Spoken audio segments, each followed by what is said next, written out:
James Armistead Lafayette, born 1748 or 1760, died 1830 or 1832, was an American slave who served the Continental Army during the American Revolutionary War under the Marquis de Lafayette, and later received a legislative emancipation. As a double agent, he reported the activities of Benedict Arnold after he had defected to the British, and of Lord Charles Cornwallis during the run-up to the siege of Yorktown. He fed the British false information while disclosing very accurate and detailed accounts to the Americans. James was born to an enslaved mother, either in North Carolina or Virginia. He became the property of Colonel John Armistead of New Kent County, Virginia. Well before the colonel's death in 1779, he became the first slave owned by and personal manservant of Armistead's son William.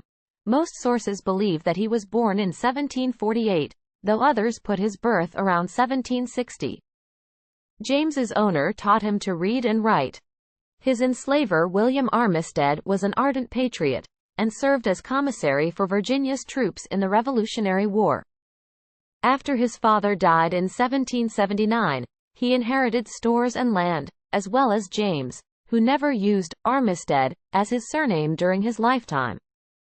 When the conflict began in 1775, Virginia's royal governor, Lord Dunmore, promised freedom to slaves who joined his forces. Instead, James volunteered for the Continental Army under General Lafayette. He worked for Lafayette as a courier, laborer, and spy. Posing as a runaway slave, James joined former Continental Army officer Benedict Arnold's camp in Portsmouth, Virginia, ostensibly as a spy for the British. This role allowed Armistead to gain Arnold's confidence, in part by guiding British troops through local roads. The ex-slave, who later renamed himself James Armistead Lafayette in the general's honor, served as a double agent against the British under the avowedly anti-slavery Lafayette. After Arnold departed north in the spring of 1781, James remained in Virginia and continued his work at the camps of Lord Charles Cornwallis. Now employed by the British as a courier, James traveled between their camps and often overheard officers speak openly about their strategies. He prepared written reports, and delivered them to other American spies.